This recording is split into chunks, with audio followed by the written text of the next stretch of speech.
যুবক যদি যৌবনকে গুছায়া গেল, গোড়া গেল, নারী যদি নারীত্বকে গুছায়া গেল, কেমন গুছানো? দুনিয়ায় একজন পুরুষ জান্নাতের ৮ দরজা দিয়ে যাওয়ার অধিকার রাখে। কয়জন?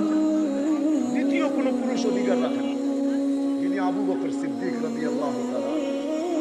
কিন্তু মদনপুরের প্রত্যেক গরিব থেকে গরিব মা, গরিব থেকে গরিব বোন ইচ্ছা করলে জান্নাতের ৮ দরজা দিয়ে ঢোকার।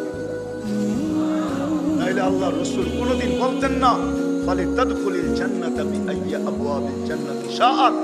৮ দরজা হতে যে কোনো দরজা দিয়ে ঢুকতে পারে জান্নাত। নারী অধিকার।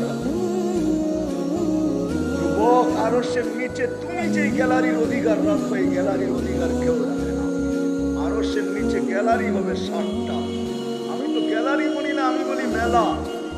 ওইখানে ৭ গ্যালারিতে ৭ রকমের মেলা হবে, আর আরশের বাহিরে হিসাব কিতাবের পঠন খেলা হবে। যুবকের জন্য যে গ্যালারি সাবকুন নাশাফি ইবাদাতিল্লাহ, যুবক ওই গ্যালারির বর্ণনা দিয়ে শেষ করা যাবে না। এতটুক জানা নাও, সুপার ডিলাক্স গ্যালারি তোমার জন্য রাখা। প্রত্যেক ব্যক্তি যদি তার ক্ষেত্রে থেকে এই জীবনটা গুছানো, কেন আমরা যাত্রী, যাত্রা চলমান, আমাদেরকে গুছায় গুছানোর জন্য এই ছোট জীবনটা।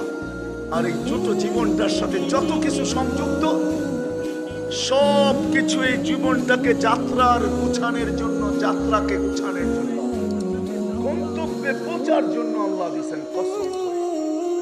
যুবককে যৌবন দিয়েছেন তো গুছানোর জন্য, টাকাওয়ালাকে টাকা দিয়েছেন তো গুছানোর জন্য, অস্তিত্বওয়ালাকে অস্তিত্ব দিয়েছেন তো গুছানোর জন্য, প্রত্যেক ব্যক্তিকে তার ক্ষেত্রে থেকে গুছানোর জন্য।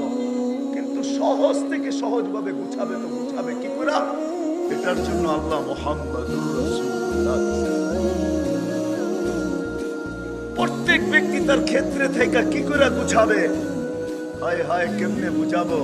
আজকে আমাদের দিন মজদুর, শ্রম পেশার মানুষগুলা যদি বুঝতো, কসম খোদার, সারা দিন শ্রম দেওয়ার পরে সে যখন ঘরে পা রাখতো, আল্লাহ রসুল বলেন রাজাআত কায়াউমিল ওয়ালাদাত উম্মু, তার মা তাকে যেন এই মুহূর্তে জন্ম দিল, এরকম নিষ্পাপ হয়ে সে ঘরে পা।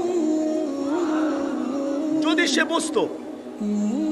দ্বিতীয় আরেকটাও আছে, আর বিছনায় পিঠ রাখতে দেরি, আল্লাহ পিঠ থাবড়ায় ঘুম পড়াইতে দেরি করতেন। মুহাম্মদুর রাসূলুল্লাহ সাল্লাল্লাহু আলাইহি ওয়াসাল্লাম আসছেন আমাদের এই ছোট জীবনটাকে সহজে গুছায় দেওয়া। কিন্তু আফসোস, নবী আজও কবরে কাঁদতেছেন, উম্মতের জন্য আজও কাঁদেন। যতদিন ছিলেন কাঁদতে কাঁদতে গেছেন। জিবরিল আর মিকাইলের প্রশ্নের দ্বারা বোঝা যায় মা যালা আরাকা তাবকি। যখনই দেখি আপনি কাঁদেন তো কাঁদেন কেন? তো বলছে জিবরিল, মিকাইল। হাদিস আরো লম্বা। আল্লাহ রাসূল উল্টা প্রশ্ন করেছিলেন মিকাইল আলাইহিস সালামকে, মা যালা আরাকা তাবকি। যখনই দেখি আপনাকে, আপনি কাঁদেন কেন? যেদিন থেকে শয়তানকে বিতাড়িত করছে, ওই দিন থেকে আমার চোখের পানি বন্ধ হয় না। জিবরিলকে জিজ্ঞেস করছে, আপনি কাঁদেন কেন? আপনাকেও তো দেখি কাঁদেন। বলে যেদিন থেকে আল্লাহ দুচোখ দেখাইছে, ওই দিন থেকে চোখের পানি বন্ধ হয় না। তো দুইজনে জিজ্ঞেস করছে, আপনি কাঁদেন কেন? বলে যেদিন থেকে জান্নাত জাহান্নাম দেখা আসছি, উম্মতের যাত্রা কি করে গুছায় দিব, এই চিন্তায় চোখের পানি থামে না। সারাটা জীবন কাটছে, দুনিয়ার থেকে যখন বিদায় নিতেছেন, চোখে পানি নিয়ে বিদায় নিতেছেন উম্মতের জন্য। জিবরিল আলাইহিস সালাম জিজ্ঞাসা করতেন, আতাবকি ওয়া আনতা ইলা রাফিকিল আলা, আপনি এখনো কাঁদেন? এখন তো আল্লাহর সান্নিধ্যে যাবেন। ঊর্ধ্ব জগতে খুশির বন্যা চলতেছে, তুফান। বলছে কেন? বলছে আজকে বন্ধু বন্ধুর সাথে চিরদিনের জন্য মিলবে, বন্ধু বন্ধুর কাছে চিরদিনের জন্য চলে আসবে। ঊর্ধ্ব জগতে খুশি চলতেছে, আর আপনার চোখে পানি। বলছে এখনো এক প্রশ্নের জবাব বাকি। বলে সেটা কি? বলে আমার পরে উম্মতকে দেখা রাখবে তো কে রাখবে? যে আজও কবরে কাঁদে।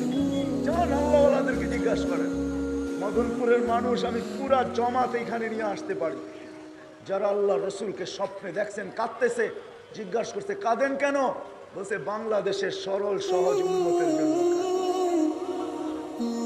বাংলাদেশের উম্মত সরল সহজ সাদা সিধা, এই জন্য কাঁদি। আমার বাংলাদেশের উম্মতের ঈমান ছিনায় নিয়ে যাইতেছে, এই জন্য আমি চোখের পানি ঝরাইতেছি। সত্য এটাই, ভাঙ্গা ঘরে থাকবো না, স্বামীর কথা মানবো না, এটাই সত্য। কি স্লোগান নাই আমাদের দেশে? ভাঙ্গা ঘরে থাকবো না, স্বামীর কথা মানবো না, ভাঙ্গা ঘরে থাকবো না।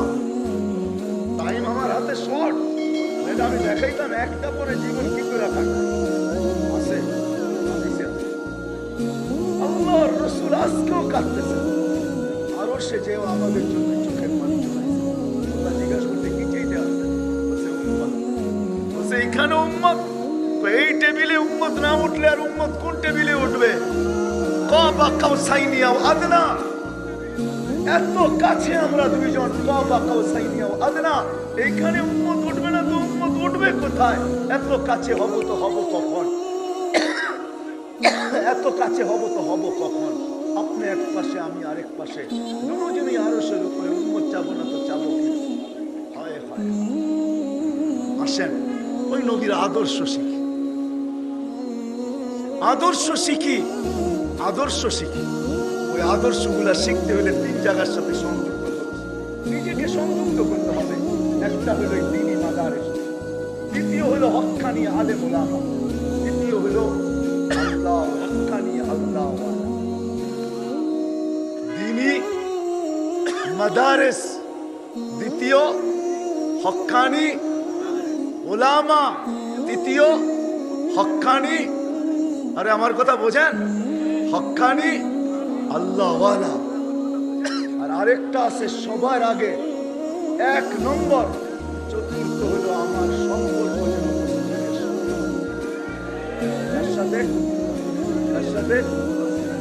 মসজিদের সাথে, আল্লাহর ঘরের সাথে।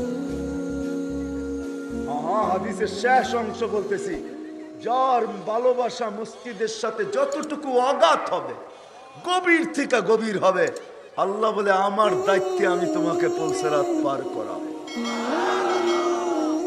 প্রথম যদি আমাদের সম্পর্ক হয় মসজিদের সাথে, দ্বিতীয় যদি সম্পর্ক হয় দ্বীনি মাদারিসের সাথে, তৃতীয় হক্কানি, হক্কানি বলেন না আলেমদের সাথে, চতুর্থ হক্কানি আল্লাহ ওয়ালাদের সাথে। রাজি? পাক্কা ওয়াদা? বিলকুল? আজকের থেকে নামাজ ছাড়বেন না? বিলকুল? তাইলে ইনশাআল্লাহ সুম্মা ইনশাআল্লাহ গ্যারান্টি দেওয়া যায় যে আমার আখিরাত গুছায়, আখিরাত আমার যাত্রা শুরু হবে। আল্লাহ আমাদের সবাইকে আমল করার তৌফিক দান করেন। ওয়া মা আলাইনা ইল্লাল বালাগ। দোয়া করে মুসাফারা।